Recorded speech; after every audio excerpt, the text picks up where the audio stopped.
Can you send a blessing up for Portland and Park show for us, please? Definitely give brothers, but the blessing you're referring to, I guess I give you the first part, but I think it would be good also to share what it says in English so you understand what we're saying. Yes. And then I'll give it over in Ivrit or in Hebrew, okay. and then we'll get to it. You know what I'm saying? All right. So the blessing is called Birkat Hamazon, or technically like the blessing after eating bread. And here we go. So we're just going to read the first one, which says like this. It says, Blessed are you, Lord our God, King of the universe, who provides food for the whole world in his goodness, with grace, with kindness, and with mercy. He gives bread for all flesh, for his kindness is everlasting. Because of his great goodness, we have never lacked, and we will never lack food. Because of his great name, for he is God who feeds and provides for all, and is good to all, and who gives food for all his creatures that he created. Blessed are you, Lord our God, who provides food for all.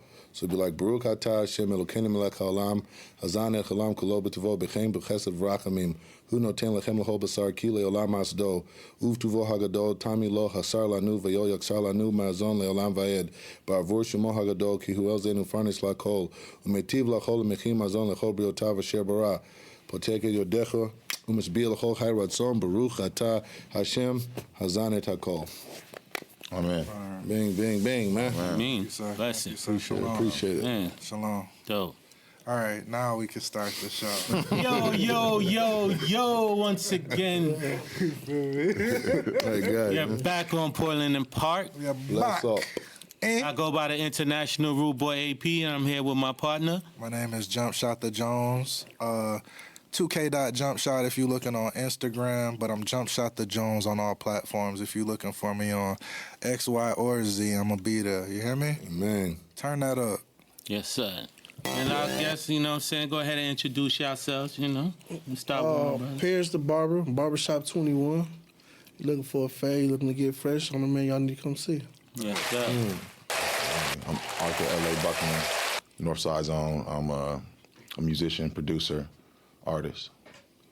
A.K.A. Chop Suey. Man, I'm Zachary Yishai David, Alua Bankoli Levine, Babington Johnson, A.K.A. Bounce Pass Banco Lay, A.K.A. Out the Way Banco Lay, you know what I'm saying, A.K.A. Bet Midrash Banky, North Minneapolis, Jerusalem, you know what I'm saying, representing for the big homie up above, you know what I'm saying, and grateful to be here with two very motivated individuals to provide a platform for our city, for our community.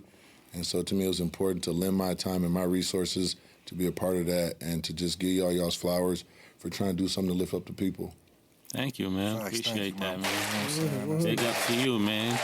And that blessings you bestowed upon us before the official beginning of the show. That was beautiful, man. Right. Man. You had to hear it, bro. You know what I'm saying? Because, I'm sure that we'll get an invite to the next Shabbat. I was going to say. You know what I'm saying? Portland and Park Shabbat dinner, man. Yeah, come on, man. You know what I'm You saying? already Turn me know. up. I got my jambalaya right here. Listen, I've been to 4 Shabbats with you now. 2 that you hosted, and I swear it's a cleansing. You know what I'm saying? It's amazing, man. You just line up and just like, you know what? I ain't did nothing this righteous in a minute. You know what I'm saying? Let me lock in. Hey, I was shook when I ate so good, and then I was ready to leave.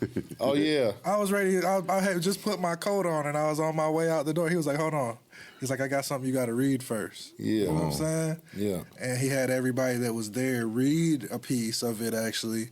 Like, you remember when you used to have to read in school? Straight up. So you be like, look at your part before it get to you so you can, you know what I'm saying? Skim over real quick. Yeah. You know, they say Abraham Avinu, Abraham, our forefather, is the one that instituted that. So he used to welcome people in, said his tent was open on all sides. People would come in, break bread. Said his wife's cooking was so righteous, people wouldn't even be hungry for like a month after eating.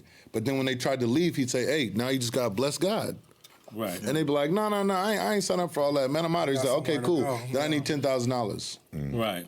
But for the viewers that don't know the religion or what's going on, because over here I'm like, man, I just came into something, I don't know what's really happening. Yeah. The food and everything, you know, you're talking what's the religion? How do you know? So again, religion is a sort of man-made construct And me, I'm only 40 years old, but I've lived long enough to know that there's certain things that trigger others and inhibit their ability to accept maybe what God is offering.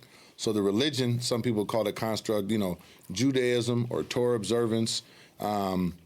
The definition of the construct is really just a relationship with God at the highest order, and there were a group of people that agreed to, above everything else, just serve God and abide by all his rules and commandments. Thus, there's what you can eat, what you can't eat, when you can eat, when you can't eat, what you're supposed to do, what you're not supposed to do, and following that is what people then call like a religion when more than one person does it. So Judaism, I guess, is the definition of that construct.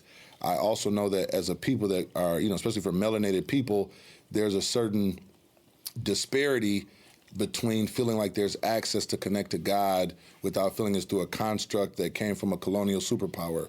So Judaism is probably perceived in people's minds as a Eurocentric or European connection with God. That's a part of the great finesse, you know what I'm saying? Okay. And so I try to be, That's right. I was like, man, what's going on? Yeah. What am I getting I know it's a lot of Jews like in Africa, Ghana, Ethiopia, the Falasha, the Falasha people.